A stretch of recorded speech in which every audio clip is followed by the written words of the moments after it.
예, 메리 크리스마스. 예, 이제 한 주만 지나면 주님이 오시는 그날을 기념할 성탄절입니다. 성탄절이 되면 이제 연말이 왔고 새로운 한 해가 시작된다 생각해서 많은 분들이 또 새로운 마음을 가지고 새로운 결단을 하는 시간입니다. 우리 성도님들은 늘 말씀드리지만 많은 계획을 하더라도 또 새로운 것을 계획할 때에 어떤 여러분이 어떤 생각도 중요하지만 하나님이 우리에게 어떻게 말씀하시는가 하면서 그 한 해를 마무리 잘하고 또 새로운 한 해 하나님이 어떤 은혜를 주실까 기대함으로 나아갈 수 있는 그런 시간이 되었으면 좋겠습니다. 오늘은 특별히 또 성탄에 대해서 말씀을 전하려고 하다가 우리가 오늘은 성찬식이 있어서 이 성찬식 특별히 이 세례에 대해서 우리가 좀 알아야 되다 싶어서 이 세례에 대해서 말씀을 좀 전가하려고 합니다. 예수님께서 33년 동안 이 땅에 사셨는데 30년 동안은 평범한 목수의 아들로 살다가 3년 6개월 동안은 실제적으로 이제 공생의 기간을 누리면서 마지막 십자가에 죽으시고 무덤에서 부활하셔서 이제 하늘로 올라가셨습니다. 공생의 기간 3년 동안 예수님이 특별히 우리에게 또 제자들에게 강조한 것이 있습니다. 반드시 너희는 이것을 기념하라라고 하나님께서 예수님께서 명령하신 두 가지가 있습니다. 그것이 바로 세례이고 성찬식이 될 것입니다. 예수님이 마치 유언과 같이 많은 것들을 제자들에게 이야기하면서 불구하고 왜 이 세례와 성찬을 강조하셨을까요? 그만큼 세례와 성찬이 중요하다는 것이요. 모든 것이 다 중요하지만 특별히 예수님께서 세례와 성찬에 대해서 그래서 마태복음 28장 18절에서 20절에 보면 예수님 부활하시고 난 후에 제자들에게 보이시고 하늘에 올라가시면서 19절에 보니까 아버지와 아들과 성령의 이름으로 세례를 베풀라라고 말씀하고 있습니다. 땅끝까지 이르는 너희들이 복음의 증인을 살 뿐만이 아니라 이제 성부, 성자, 성령의 이름으로 세례를 주라고 명령하셨습니다.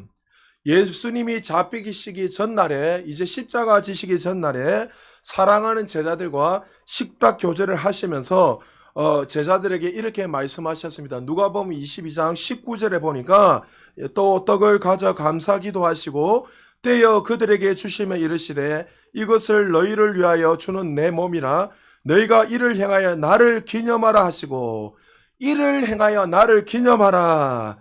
주님이 제자들에게 우리에게 가장 중요한 유언 두 가지가 바로 성찬식뿐만이 아니라 세례의식을 중요하게 여겼습니다. 여러분 군대를 청년들이 이제 나이가 되면 군대를 가게 됩니다. 뭐 여러 가지 공익을 하든 반드시 우리나라는 군대를 다 가게 되시나 남자들은. 근데 군대를 가면 이제 이 청년들이 초코파이 하나를 더 먹기 위해서 세례를 2번 받고 3번 받고 이렇게 합니다. 저도 한 3,000명, 한 4,000명 넘는 그곳에 가서 그 세례식을 주었습니다. 막 나와서 막 세례를 주는데 막 정신없이 줄을 쫙 서가지고 제가 담당 몇백 명씩 줘야 돼. 성부와 성자, 성령 이름 세례를 주노라. 아들 막 세례 학교 나오면 막 초코파이 주고 피자를 주니까 너무 신나가지고 그거 먹으려고 아니면 이 군대에 있다 보니까 여자 성도님을 보지 못한다. 그때 찬양 인도회로 같이 여자 성도님들이 옆에 쓴단 말이죠. 그러면 외부 사람들, 여자분들이 오는 게 너무 좋으니까 신나가지고 그것 때문에 온다는 거죠. 그러니까 초코바이 하나 물려고 세례를 받고 이런 거지 기억이 나는데 또 어떤 분들은 교회를 여러 군데 옮기다 보니까 또 세례를 받고 태기도 지금 제가 경기도에 그리스도 대사들 교회 다니라니까 거기 갔는데 세례 받았는데 또 세례를 받으라는 거예요. 그쪽 교회는 침례를 받거든요. 그래도 돈이 왔을 때도 목사님 침례를 또 받으라는데 어떻게 하게요? 네 마음이 감동이면 받아도 된다. 그러나 우리는 이미 세례를 받았기 때문에 굳이 받을 필요는 없다. 그렇게 제가 이야기를 했는데 많은 분들이 옮기면서 다행하게 이렇게 세례를 그냥 연종 형사처럼 그렇게 아무 의미 없이 받을 때가 많이 있습니다. 최근 미국의 무신론자들 또 특별히 자유주의 신학자들 가운데 일어나는 일들이 있습니다. 이전에 받았던 세례들을 취소하는 디베티즘이라는 반세례 증서, 다시 말해 받았던 이 세례를 내가 취소하겠다 하면서 하는 주의가 지금 일어나고 있습니다. 그게 보면은 이렇게 말씀하고 있습니다. 나는 이제 이성과 자유롭게 사고할 수 있는 나이에 이르기에 세례라는 미신적 의식과 그것이 나에게 부여한 모든 것을 확실하게 거부한다. 원죄를 가지고 태어났다는 사상은 말도 안 될 뿐만 아니라 세례가 우리를 깨끗하게 한다는 가르침은 우습기 짝이 없다. 그리하여 나는 이전에 종교적으로 이론이 된 모든 것을 취소한다.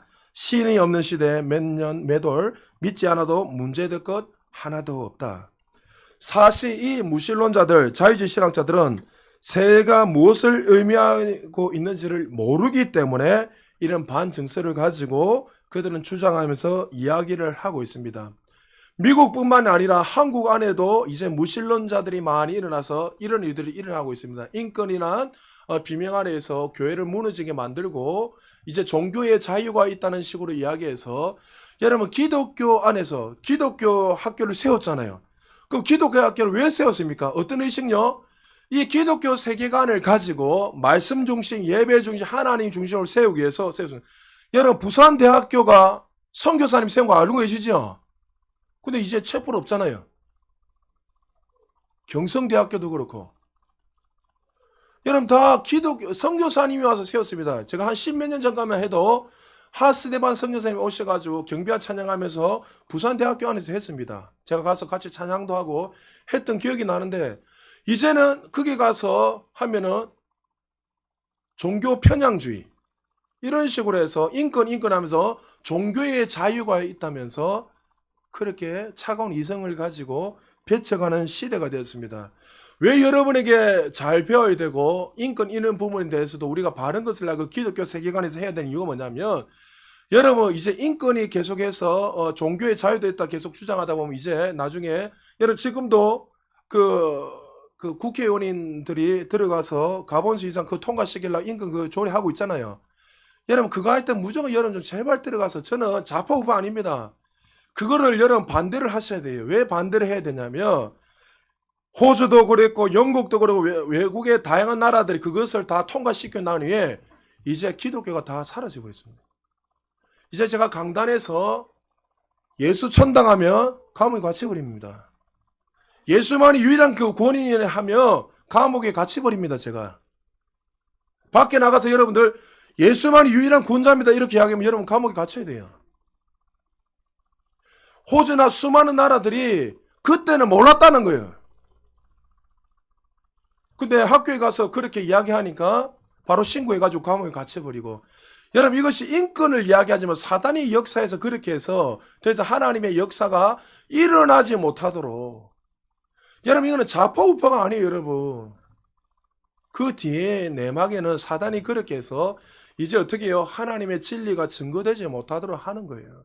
그래서 혹시 그런 일이 있으면 좌파우파가 아니라 하나님 말씀에 벗어나면 여러분들이 어떻게든 그게 동의를 하지 말고 진리 앞에서 당당하게 우리가 서 나가야 된다는 거죠. 많은 사람들이 세례의 진정한 의미를 알지 못하기 때문에 반증서 말 그대로 이제 세례를 취소하고 인권을 주장하는 시대가 되었습니다. 먼저 세례에 대해서 가장 많이 질문하는 두 가지가 있습니다. 세례를 받으면 우리가 구원을 받는가? 세례와 구원의 관계에 대해서 많은 사람들이 질문합니다. 그에 대한 대답은 yes 그리고 no라고 할 수 있습니다. 왜냐하면 세례는 성경에서 말하는 세례는 두 가지가 있거든요.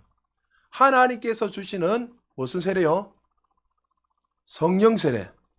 그리고 이제 모든 사람들 앞에 내가 이제 하나님의 자녀가 됐다는 것을 선언하고 공포하는 물세례, 공적으로 선언하는 물세례가 있어요. 여러분 성령 세례가 임할 때 어떤 역사가 일어나죠? 성령 세례는 우리가 할 수 있는 것이 아니라 하나님이 전적으로 하시기 때문에 하나님이 내 안에 들어오셔서 우리를 새롭게 변화시키는 거예요.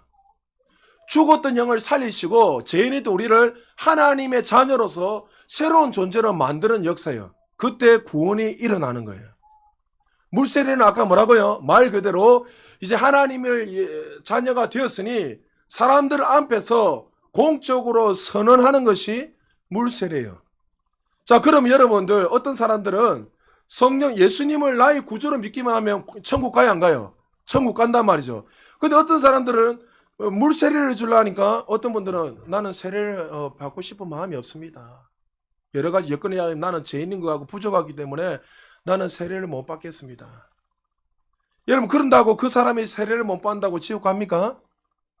그가 거듭났다면, 조건입니다. 거듭났다면 비록 눈에 보이는 이 가시적인 세례를 받지 않다 하더라도 그는 천국 가는 거예요.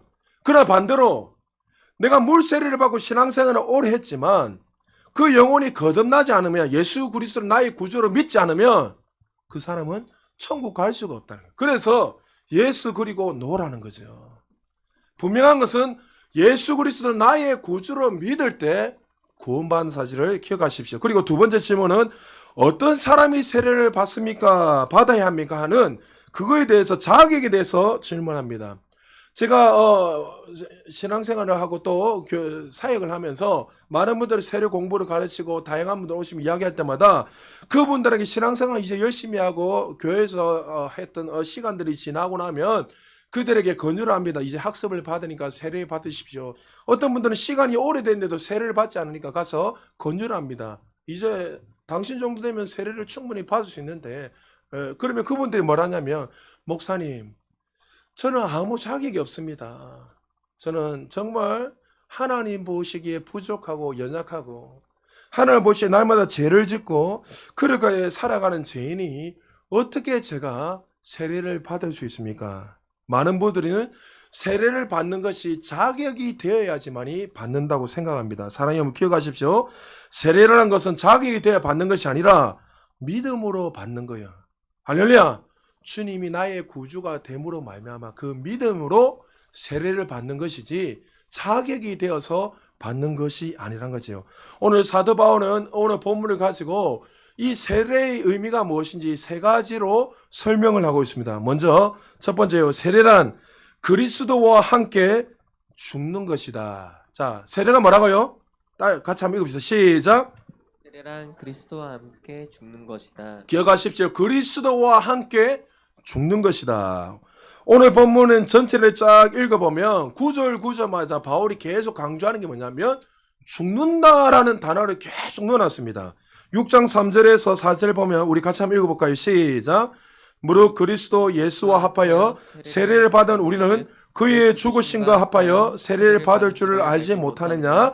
그러므로 우리가 그의 죽으심과 합하여 세례를 받음으로 그와 함께 장사되었나니 이는 아버지의 영광으로 말미암아 그리스도를 죽은 자 가운데서 살리심과 같이 우리로 또한 생명 가운데서 행하게 하려 함이라. 골로새서 2장 12절에도 이렇게 말합니다. 같이 한번 읽어볼까요? 시작. 너희가 세례로 그리스도와 함께 장사되고 또 죽은 자들 가운데서 그를 일으키신 하나님의 역사를 믿음으로 말미암아 그 안에서 함께 일으키심을 받았느니라. 아멘. 자, 세례를 받음으로 말미암아 예수님이 십자가에 죽으신 것처럼 우리도 어떻게 해요? 십자가에 못 박혀 죽는 사건이 바로 세례의 진정한 의미라는 거죠. 세례는 헬라 원문에 보면 밥티조 되는데 밥티조는 물에 완전 잠기다. 여러분 침례할 때 완전 잠기잖아요. 머리부터 발끝까지 모든 것이 잠기는 거예요.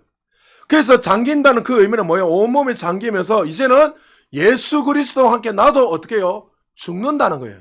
나라는 존재가 더 이상 없다는 거죠. 여러분 죽는다는 의미 뭡니까? 십자가에 못 박는다는 의미 뭡니까?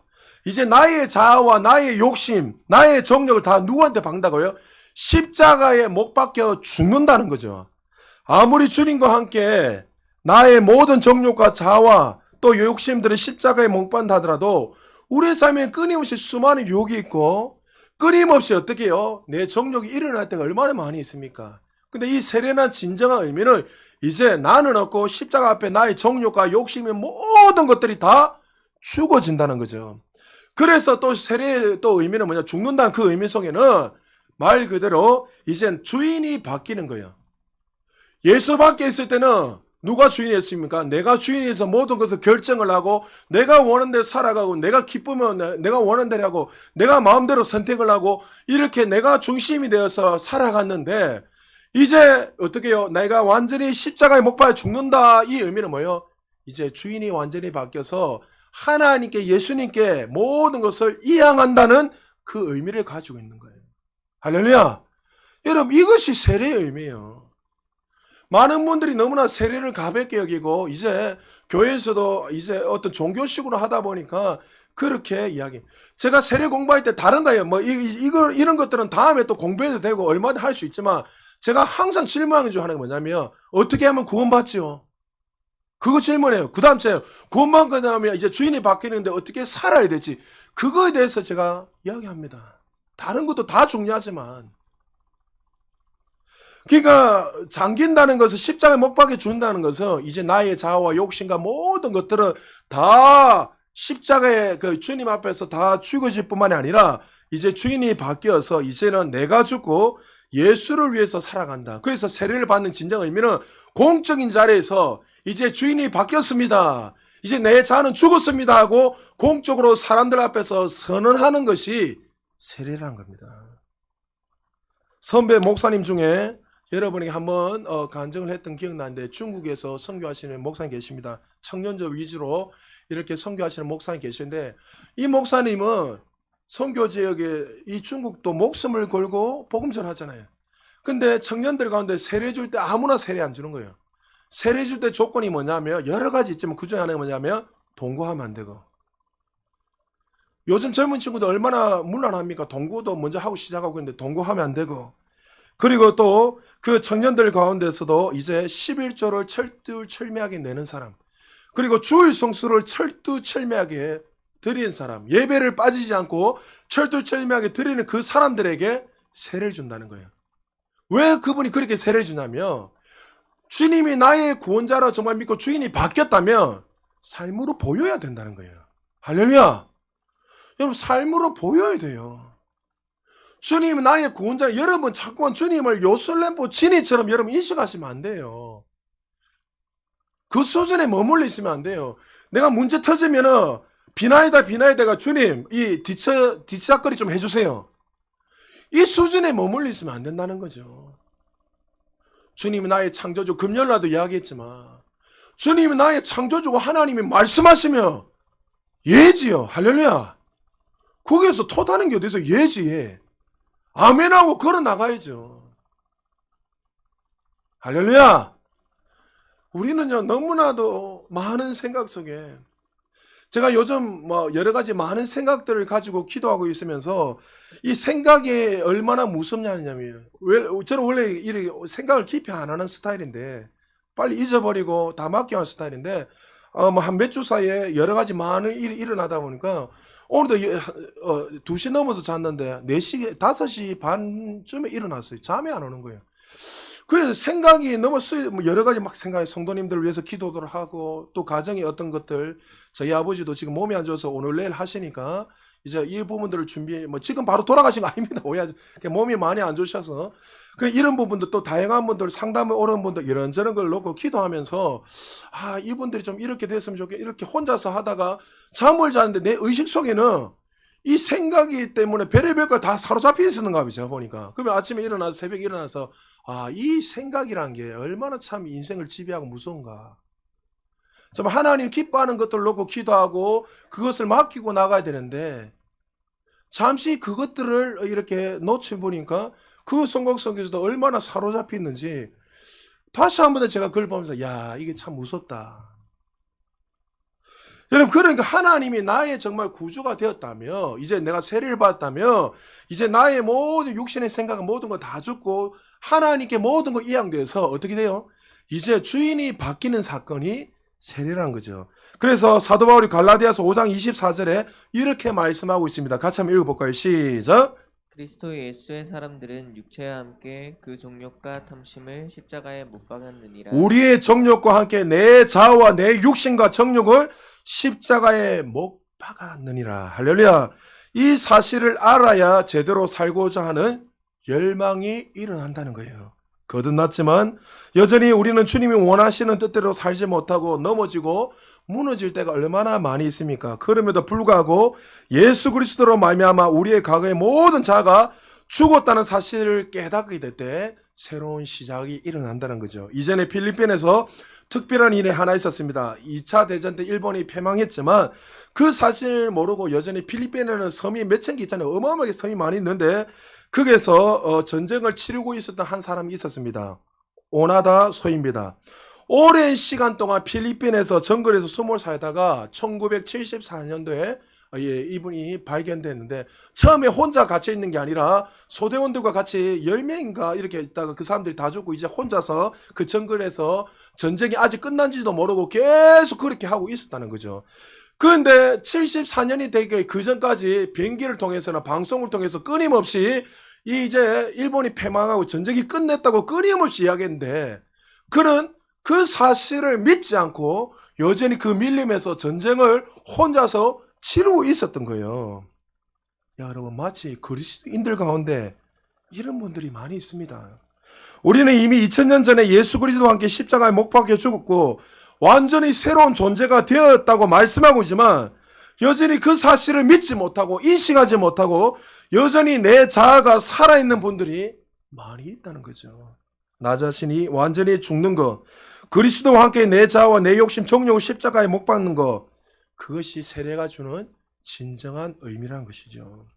기독교 역사에 잘 알려진 성 어거스틴, 만인교에 빠져있고 완전히 술에 사생활을 낳게 되었고 엄마 모니카가 40 넘게 가지고 얼마나 그 영혼을 위해서 기도했습니까? 어머니의 기도를 통해서 이 모니카 어머니의 기도를 통해서 그가 인생에 바뀌는데 사생활을 낳게 되고 만인교에 빠져가지고 완전히 이단에 빠져가 미쳐있고 정말 그 방탕한 삶을 살았던 이 성 어거스틴, 그가 주님을 만나고 난 후에 이제 회심을 받고 나서 세례를 받는데 세례를 받을 때에 그와 동거했던 여자가 찾아왔습니다.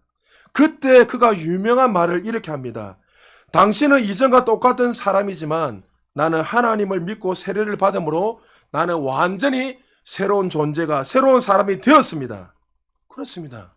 세례란 것은 예수 그리스도 나의 구주를 믿는 자, 주인이 바뀌고 변화된 사람들, 그들이 공적인 자리에서 이제 내가 하나님의 자녀가 됐으면 내 자아는 사라졌습니다 하고 선언하는 것이 세례라는 것을 기억하시기 바랍니다. 오늘 세례를 받는 우리 청년, 그리고 또 여러분 세례 이미 받은 분들은 이 사실을 기억하십시오.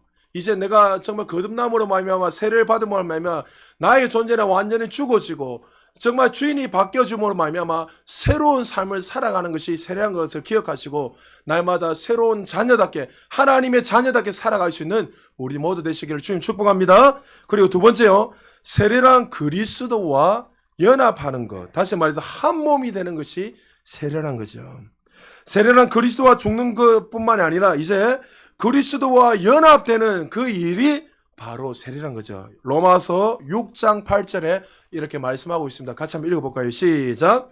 만일 우리가 그리스도와 함께 죽었으면 또한 그와 함께 살 줄을 믿노니 우리가 죽었지만 하나님께서 하시는 일은 예수 그리스도와 함께 하나님이 예수님도 살리신 것처럼 우리도 반드시 어떻게 해요? 살리신다는 거죠. 세례로 말미암아 죽음이 끝이 아니라 세례로 말미암아 죽은 우리를 하나님께서 예수를 부활하신 것처럼 우리도 새롭게 부활하고 새로운 탄생, 정말 새롭게 거듭나게 하셔서 하나님과 예수 그리스도와 한 몸, 유니트 한 몸을 이루는 그리스도와 연합을 이루는 그런 존재로 우리를 새롭게 하신다는 거죠. 로마서 6장 5절에 다시 한번 읽어볼까요? 시작. 만일 우리가 그의 죽으심과 같은 모양으로 연합한 자가 되었으면 또한 그의 부활과 같은 모양으로 연합한 자도 되리라. 아멘. 죽을 때 연합한 것처럼 살 때도 연합하리라.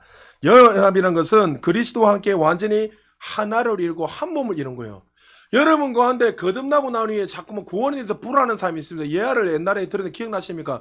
우리가 구원에 받겠을 때 정말 예수 그리스도 나의 구주를 믿을 때에 정말 성령 세례뿐만이 아니라 또 우리 공적인 관계 속에서 그것을 선언하는 것인데 이제 여러분이 거듭나고 세례를 받고 새로운 탄생이 일어났다면 이전에는 여러분 누가요?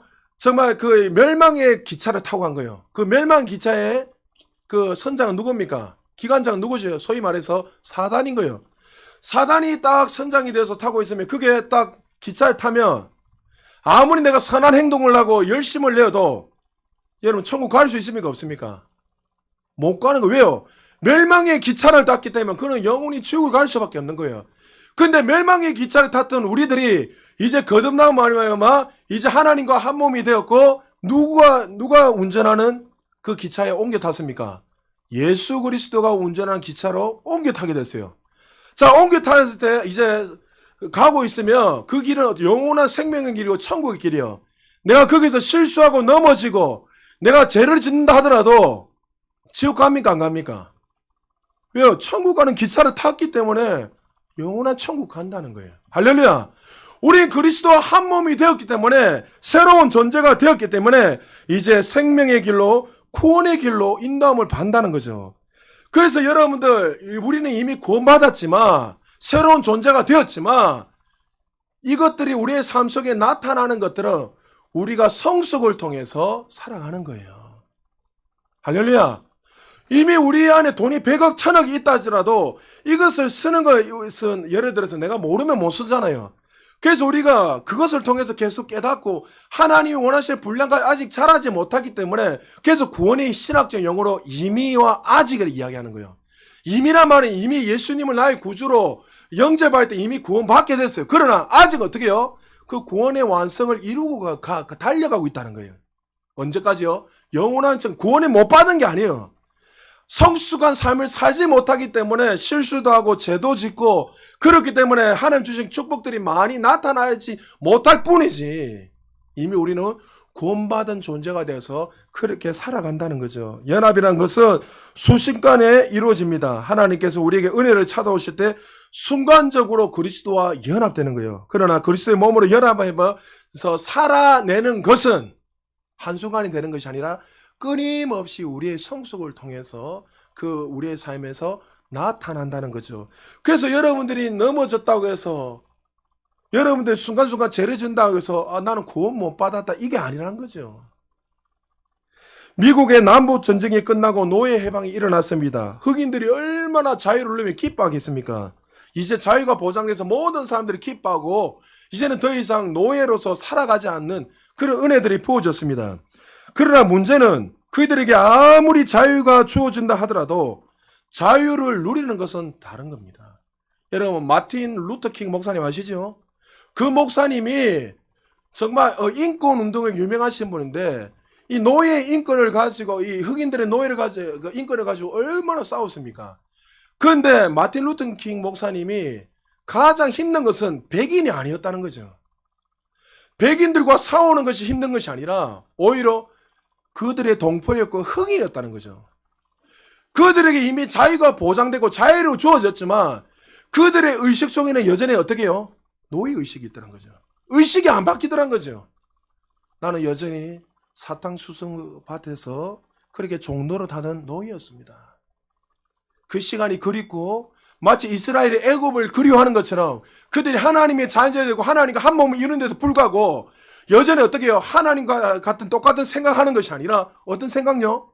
과거에 애굽에 종되었던 그것을 생각하면서 그때가 고기 구워질 때 불가하면서 고기 구울 때가 좋으면서 그런 생각을 해요. 우리가 하나님과 한 몸이 되고 그리스도와 연합되었는데 불구하고 여전히 우리는 어떻게 해요? 과거에 생각하는 거예요. 육신적인 생각이 좋고 내 과거의 일들이 너무나 좋아서 그렇게 살아가고 있다는 거죠. 마틴 루터킹 목사님이 그들에게 배겨있는 그 습관들, 노예의 근성을 해결하고 그 의식을 바꾸는 것이 가장 어려웠다고 말씀하고 있다는 거예요. 똑같습니다. 여러분, 우리가 거듭날 때 예수 그리스도의 한 몸, 연합된다는 사실을 믿으시기 바랍니다. 사망에서 생명으로 완전히 옮겨졌고 죄종에서 우러운 자녀가 완전히 되었습니다. 원문에 보면 우리는 완전히 새로운 존재, 정말 이 땅에서 없었던 아담의 존재가 아닙니다. 완전히 새로운 존재입니다. 완전히 새로운 존재가 되어서 하늘의 존재, 하나님의 자녀가 되었다는 거죠. 본질은 바뀌었지만 여전히 우리 의식 속에는 여전히 육신적인 생각으로 여전히 살아가고 있더란 거죠. 세례라는 것은 우리의 모든 자아가 죽고 예수 그리스도로 말미암아 새롭게 됨으로 그분과 연합함으로 새로운 삶을 살게 되었다는 거죠. 이 연합이 있게 우리는 고난이 와도 웃을 수 있고 실패하고 넘어져도 우리가 다시 일어설 수 있는 근거가 바로 여기 있다는 거죠. 그러므로 여러분 날마다 주님과의 이 연합, 나는 한 몸이고 정말 한 공동체라는 사실을 기억하여서 날마다 그 주님이 주시는 그 축복을 누리며 살아갈 수 있는 우리 모두 되시기를 주님 축복합니다. 그리고 마지막으로 세례란 새로운 삶의 시작입니다. 세례를 받는다고 그 즉시 새로운 삶이 시작되는 건 아닙니다. 그리스도와 연합할 때 우리는 완전히 새로운 존재가 되었습니다. 피조물이 되었지만 우리의 존재의 삶을 끊임없이 그분을 닮아가고 변화되고 살아야 되는 것은 우리의 몫인 거예요. 이미 우리는 완전히 영이 새로운 존재가 됐지만 아직까지도 여전히 과거의 습성을 가지고 그렇게 살아가지 못하는 사람들이 많이 있다면, 그래서 육신의 생각은 사망이요 계속 이야기하잖아요. 너희는 하나님의 자녀인데 왜 자꾸 과거에 십자가에 못 박혀 죽었던 그 생각으로 사로잡혀 살아가고 있느냐, 염려하고 걱정하느냐. 제가 은정이하고 아까 잠시 들어도 그 이야기에서, 은정아 봐라, 네가 의식이 자라고 생각이 바뀌니까 하나님 부으신 은혜가 넘치잖아. 종현아 바쁘지 지금? 바쁘다잖아요, 정신없이. 열심히 해야 될 건 당연히 열심히 해야 되지만, 눈에 보이는 열심히 해야지 우리는 최선을 다해. 그러나 더 중요한 건 내가 영적으로 성장 안 하면요, 역사는 제한돼 있어요. 내가 영적으로 성장하니까 막 그냥 부으잖아요, 그냥. 그걸 아셔야 돼요, 그거를. 이걸 모르니까 자꾸만, 이거 어떻게 해야 되지? 이걸 모르는 거예요, 여러분. 그러니까 여러분 배워야 되는 거예요. 왜? 내가 지금 자꾸만 육신적인 생각에서 영적인 생각으로 계속 바꿔야 돼, 사고를.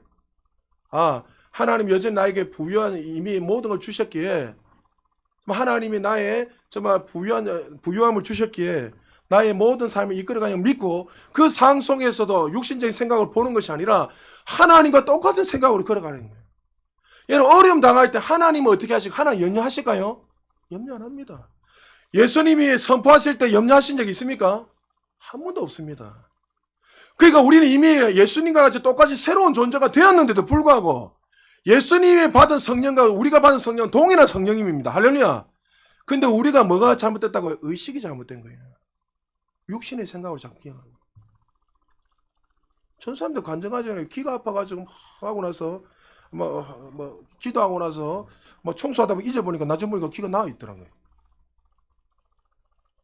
그러니까 우리의 삶 속에 정말 하나님은 살아계시고 역사하고 계십니다. 할렐루야. 하나님 죽은 하나님이 아니에요. 내가 그 말씀 앞에서 어떻게 반응하느냐. 말씀이 하나님이고 말씀이 진리고 말씀이 생명이잖아요. 할렐루야. 염려하지 마라. 염려 안 하면 되는 거예요. 네가 염려한다고 키를 한 자라도 자라게 할 수 있느냐? 여러분이 자녀들을 위해서 염려하고 내일이 되면 염려한다고 갑자기 잘 되는 게 안 되고 안 되는 게 잘 됩니까? 어떻게 해요? 내일은 하나님께 있기에 하나님 오늘 주심도 감사합니다. 최선을 다해서 주님 나라를 살며 하나님 내일도 책임져 주시는 거예요. 그 사실을 믿으라는 거예요. 돌보심을. 믿게 될 때에 그 믿음 안에서 이미 주신 그 역사들이 우리 안에 더 충만히 나타난다는 거죠. 바울이 지금 너희가 완전히 새로운 존재가 되고 새로운 삶이 있다는 걸 이야기하면서 두 가지를 기억해라고 계속 강조하고 있습니다. 오늘 11절입니다. 같이 한번 읽어볼까요? 시작. 이와 같이 너희도 너희 자신을 죄에 대하여는 죽은 자요 그리스도 예수 안에서 하나님께 대하여는 살아있는 자로 여길지어다. 거듭남으로 말미암아 우리는 이제 죄와 아무 상관없다는 사실을 믿으시기 바랍니다. 그리스도 예수 안에서 살아있는 자가 되었습니다. 여기에서 중요한 게 두 가지가 뭐냐면 바울이 계속 강조하는 게 그리스도 예수 안에서, 여러분 기억하십시오. 그리고 여길지어다, 이 두 단어를 쓰면서 그들에게 강조하고 있습니다. 여러분 로마서는 1장부터 11장까지 교리적인 이야기, 총 16장인데 교리에 관련된 이신층에서 믿음으로 너희가 어렵게 된다면서 그 교리에서 계속 설명하면서 이야기하고 있습니다. 근데 12장부터는 이제 명령으로 계속 이야기합니다. 이제 해도 되고 안 해도 되는 것이 아니라 반드시 해야 된다는 것을 명령으로 계속 강조하고 있는데, 근데 1장에서 11장까지 갑자기 중간에서 뜬금없이 명령어가 나오는 것이 있는데, 오늘 본문에 금방 읽었던 11절에 바울이 뜬금없이 다른 데는 없는데 11장까지 없는데 요 중간에 명령어가 나옵니다. 여기일지어다, 명령어로 설명하고 있습니다. 지금 바울이 왜 뜬금없이 갑자기 교리적으로 이야기하다가 왜 명령어로 강조하면서 계속 이야기할까요? 우리가 그리스도 예수 안에서 연합됨으로 말미암아 우리는 이제 죄에 대해서 다 죽었고 새로운 생명으로 탄생했는데 불구하고 많은 사람들이 어떻게 해요? 그 사실을 안 믿고 살아가더란 거죠. 하나님께서 너는 새로운 존재가 되고 죄와 상관없는 존재고 너는 완전히 새로운 존재가 되었다 계속 이야기하고 설명하고 말씀하고 있는데도 우리의 연약함들, 우리의 육신의 그 모습을 보면서 이런 거잖아요.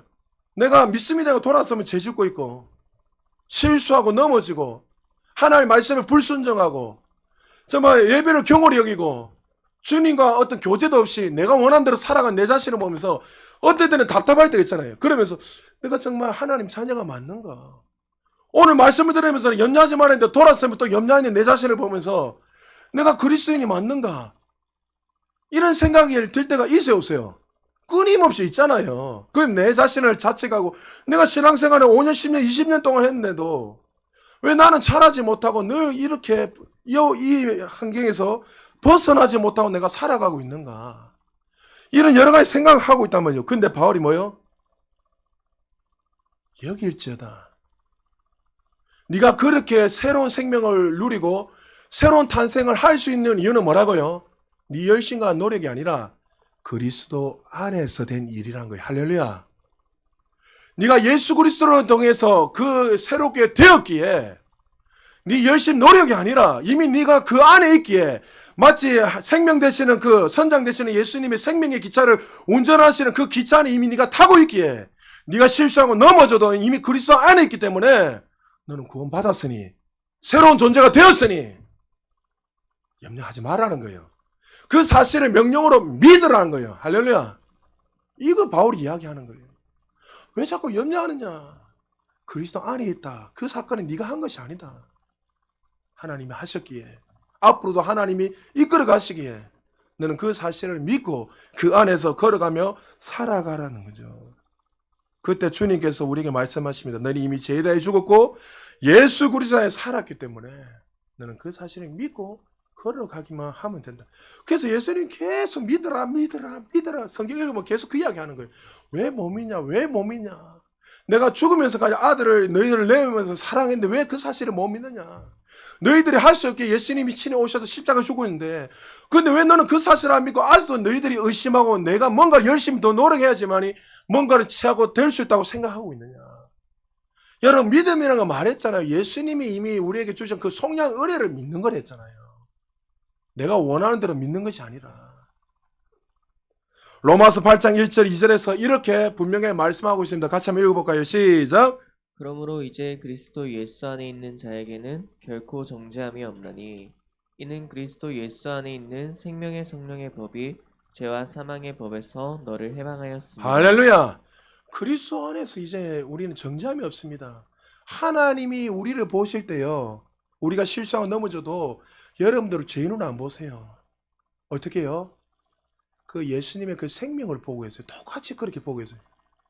근데 우리는 자꾸만 하나님 말씀을 믿지 않으니까 내 어떤 육신의 생각을 보면서 돌아보면서 거기에서 여전히 헤어나오지 못하는 거예요. 하나님 앞에서 안식이라면 그게 더 두려운 거예요. 우리가 정말 주님 주시는 그 진정한 안식과 그 창조주 하나님 사실을 믿으면요. 어떠한 상황에서도 기뻐하고 평강이 흘러넘칩니다. 할렐루야. 그런 안식과 평강이 여러분의 있기를 주님 축복합니다. 그 사실을 믿게 될 때 그때부터 여러분의 삶에 새로운 혁명들이 일어나는 거예요. 말씀을 준비하면서 초대교회 성도들이 세례를 어떻게 받았는가 한번 제가 찾아봤습니다. 초대교회는 여러분 성경에 보면 초창기 때는 어떻게 했죠? 예수님 나의 구주를 믿으면 그 즉시 바로 세례를 줬습니다. 그게 성경적입니다. 그런데 대표적으로 고넬료나 그 구스네시 이 사람들도 바로 세례를 받고 그렇게 오늘 예수를 나의 구주를 바로 즉시 세례 줬습니다. 그렇게 세례를 주다 보니까 이방인들도 이렇게 세례를 받고 나니까 기하급수적으로 그 즉시 세례를 받아 보니까 어떤 문제들이 생기기 시작했습니다.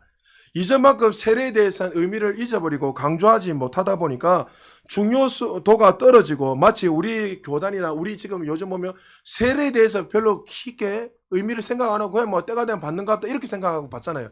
그런 것처럼 그들도 세례를 그냥 이렇게 받는 거예요. 그래서 사도들이 그리고 초대교회 성도들이 어떻게 하면 이 세례의 진정한 의미를 알고 세례를 어떻게 하면 더 그들에게 진정한 의미를 알고 살아갈까 해서 세례를 강조하는데 어느 정도로 강조했냐면 이제 예수님은 나의 구주를 믿고 세례를 받으려면 2년에서 3년 동안 훈련을 받아야 되는 거예요. 그래서 교리 훈련을 받고 이제 다양한 훈련을 받다가 이제 정말 세례를 받으려면 네가 정말 하나님의 자녀다운 삶을 나타낼 때에 이제 그들에게 세례를 주기 시작합니다. 그들이 정말 새로워졌다면, 너희들이 정말 주님은 나의 구주를 믿고 나는 죽고 예수로 살고 이제 정말 새로운 존재가 되었다는 사실을 믿는다면 삶으로 반드시 나타내야 된다는 거죠. 그래서 세 가지를 특별히 강조했는데, 예수를 믿는 동기가 무엇인가? 예수를 믿고 주님 앞에 삶을 드릴 준비가 되었는가? 두 번째는 생활의 태도를 봅니다. 이 사람이 정말 그리스도를 말미암아 변화된 삶이 맞는가? 그리고 세 번째가 뭐냐면 직업을 보았습니다. 교회 안에서뿐만 아니라 일터에서 삶 속에서 하나님의 자녀로서 살아가고 있는가? 이것이 다 검증되고 나서 세례를 줍니다. 그리고 세례를 주고 난 후에 일주일 동안 다시 한 번 더 그들에게 세례 공부를 하고 가르쳤습니다. 왜 초대교회가 이렇게 세례를 검증하고 또 검증해서 이렇게 해서 세례해 줬을까요? 그 당시 1세기는 어떻습니까? 여러분, 세례를 받는다는 의미가 뭡니까? 주인이 바뀌는 거예요. 근데 1세기 때 그들의 주인은 누구였습니까? 로드는 누구였습니까? 로마 황제였습니다. 로마 황제가 그들의 주님이었습니다. 그러니까 그 당시에 세례를 받는다 의미는 뭐냐면 죽음과 직결됐습니다. 로마 황제가 자신의 주인이 되어야 되는데 나는 로마 황제가 주인이 아니라 누가 주인이라고요? 예수 그리스도가 나의 구주 된다고 고백하기 때문에 이 순교와 생명과 직결되기 때문에 그들에게 그렇게 세례를 강조하고 준비했다는 거죠. 오늘날 우리가 회복해야 할 정신입니다. 우리 세례 받는다고 순교하는 사람들 없잖아요. 그러니까 우리가 세례를 이미 받은 사람, 또 오늘 받는 사람들은 이런 생각을 가져요. 이제 주님의 나라를 위해서, 주님의 영광을 위해서 순교의 각오를 가지고 내가 살아야 되겠다. 그런 결단으로 우리가 살아야 된다는 거죠. 우리가 세례를 받는 것은 단순히 눈에 보이는 교회의 한 일원으로, 어떤 모임의 일원으로 등록하는 것이 아닙니다. 나의 모든 자아는 죽고 예수로 말미암아 새롭게 됨으로 말미암아 주님은 나의 구주로 모시고 사랑하는 것, 그분을 위해서 순교의 삶을 살아가는 것, 이것이 세례의 진정한 의미라는 것을 기억하시기 바랍니다. 세상 사람들이 우리를 보고 실망한 것은 교회 때문이 아닙니다. 그리스도인의 모습을 보고 실망하는 거예요. 이 시대 교회에 대해서 욕을 하는 이유는 교회 건물 때문에 욕하는 게 아니에요. 그 교회 안에 있는 그 성도들의 모습을 보면서 실망하고 낙심하는 거예요.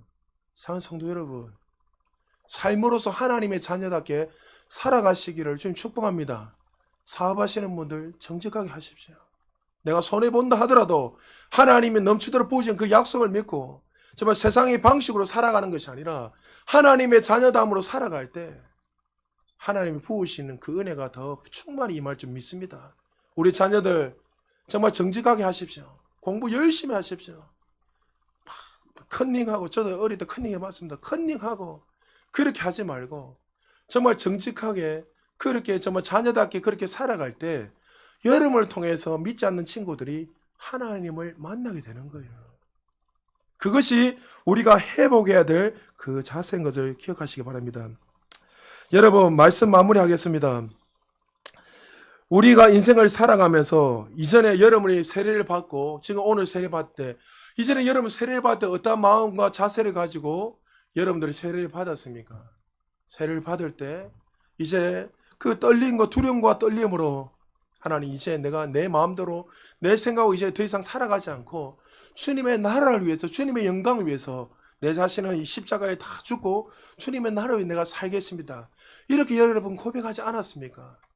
근데 그 고백이 지금까지도 그 고백이 지속되고 있습니까? 마치 십자가의 통제를 받으면서 나는 죽고 예수로 살아가면서 우리의 삶 속에 그렇게 살아가고 있느냐 하는 거죠.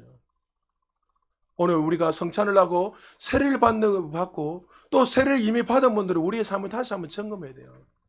세례라는 것은 이제 모든 내 자아와 내 그 의식과 생각을 이제 다 물 밑으로 들어가면서 죽는 거예요. 그리고 일어서면서 이제 누가요? 예수님과 연합하면서 이제 하나님의 자녀다운 삶으로 살아가는 것이 세례의 진정한 의미입니다.